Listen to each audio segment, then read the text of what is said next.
Greetings YouTube, it's JC, Bad Edit Pro, with another video about audio. This is my box of tapes, or one of them. I have several. These are the tapes that I've recorded since I started collecting cassette decks a while back, got back into vintage audio after years and years of working with professional digital, which is very boring. Anyhow, I consider these cassettes to be extremely good quality because they were all recorded on either brand new decks or restored vintage decks, and I'm keeping them around to play for people and go, oh boy, doesn't that sound good, right? Guess what? Pretty much everything in this box is going to get bulk erased and re-recorded. Why? I'll show you why. This arrived today. You're looking at the manual for a Realistic SCT-3100 tape deck, catalog number 14615.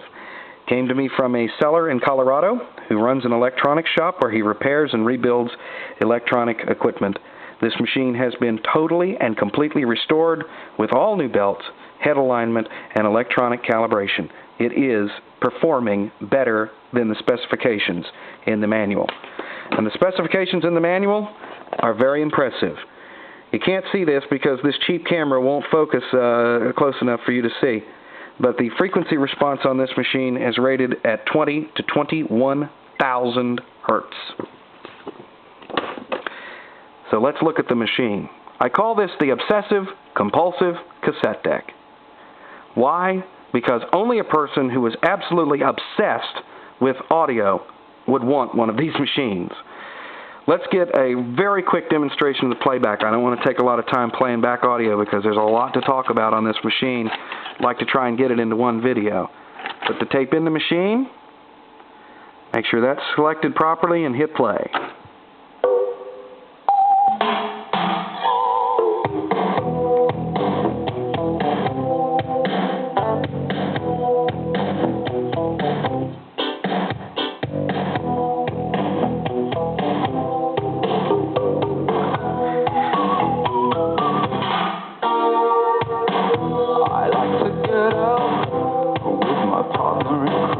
The playback quality is absolutely awesome. This cassette was recorded on a cassette deck that I have already got. It's an Onkyo, and very impressive quality from that machine as well. So it's a good matchup with this machine. I'm going to put a blank tape in so I can show you the record capabilities of this machine. Actually, I'm going to show you how to record on this machine because I had to read the manual to figure it out myself. First off, a very quick a tour of the controls. Here are your transports. You got rewind, play. You got fast forward, stop, record, pause, and record mute. Over here, here's your tape counter reset. This is your rewind mode. You can set it up to where when it rewinds, it will automatically play the tape, and when it gets to the end of the tape, it'll stop and rewind the tape and play it again, like a continuous play feature. This is your timer. What do you want it to do when the power comes up to the machine? If you have an electronic timer hooked up to it, it'll kick on in play or record mode, whatever you want. I've got all this switched off right now. Over here, this is your bias calibration. Here's your tape type selector. This machine selects 4 different types of cassettes. Straight up here, you got normal tape, which is, pretty much what it is, normal. Then you got chrome, then you got metal. And then, if you switch it over here, you can record and play back ferrochrome cassettes, type 3. They are defunct. They no longer make them. It was an experiment that they did in the late 70s and early 80s. Where they came up with this formulation of tape that was ferric oxide coated with a thin coating of chrome. Unfortunately, it proved to be unstable, and they stopped making it. Over here, you have your monitor switch, whether you're monitoring source or playback from the tape.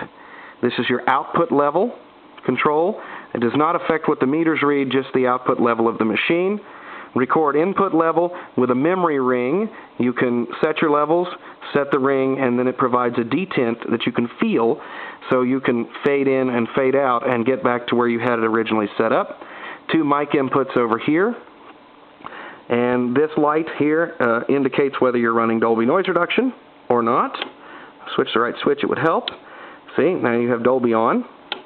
And this is your +3 peak, and this is your +6 peak, which help you to set your levels.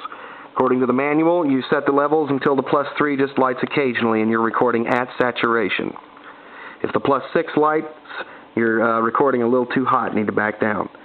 The Dolby is interesting in itself. It's got some features that you don't see anywhere else. First of all, when you first switch the Dolby in, that's just standard Dolby B noise reduction. There's no C on this machine. It was designed before C was introduced. If you switch it over here, you get a multiplex filter, which filters out the 19 kilohertz pilot tone from FM radio if your receiver does not do that and you're trying to record it with Dolby. Over here, you can decode Dolby noise reduction that would have been broadcast on FM radio. That was an experimental thing they did in the late 70s and early 80s, where some radio stations actually encoded their signal with Dolby noise reduction. You had to have a box to decode it, and this tape deck provided that ability. Plus, when you switch it over here and you make a tape, you're recording the exact Dolby noise reduction that the station is sending, instead of decoding and then encoding again. I think there's some interesting things to do with that, but I'm not sure yet. I'm going to have to work on that.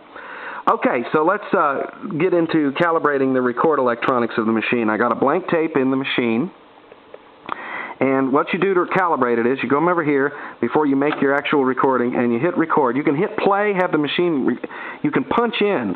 You can have it playing, and you hit play, and then you hit record, and the machine will automatically kick itself into record mode. So you come over here like this, and the first step that you do is to put your machine into source, and you come over here and you hit that tone. You need to turn it up, get a little levels on the meters, and you get some level on the meters. And the manual says to do it at 0, but the truth of the matter is anywhere will do.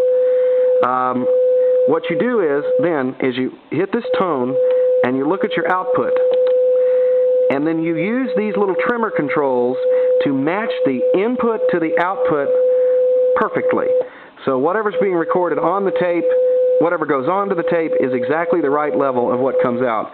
And as you can see, I've already done it for this particular cassette, so they're very, very close to being exactly right. The trick is just to get those meters to read exactly the same thing. Once you have that set up, you come over here and you calibrate your bias for the tape. And here's how you do that.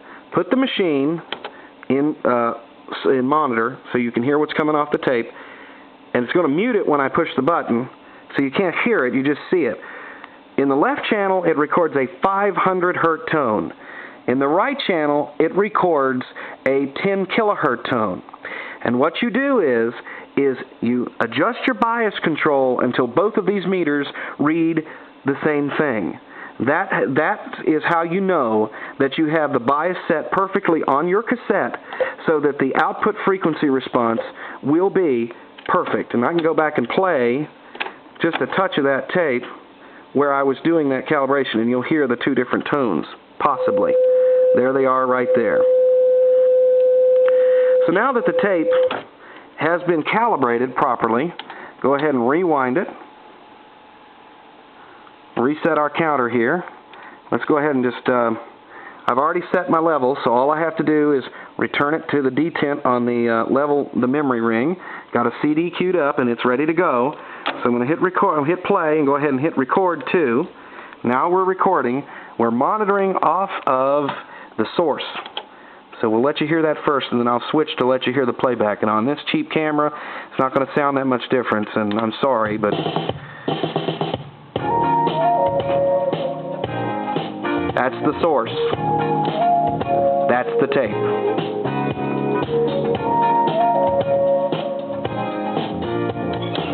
Back to source.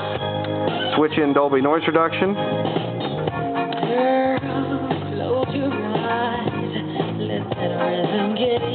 That's the tape. That's the source. And that is how this machine works. You have to do that every time you record a tape, so that's why I call it the Obsessive Compulsive Tape Deck. Well, other things to know about this machine. It's a 3-headed deck, has separate record, erase, and playback. The heads are made out of solid ferrite, not permalloy, therefore they'll last a long time. It is a dual capstan isolated loop drive, which means that the machine, when you go to play a tape, both pinch rollers come in and grab the tape and provide the tape tension. The pressure pad in the cassette is just pushed out of the way. As a matter of fact, you could take a cassette without a pressure pad, put it in this machine, and it would record and play perfectly fine and never know the difference.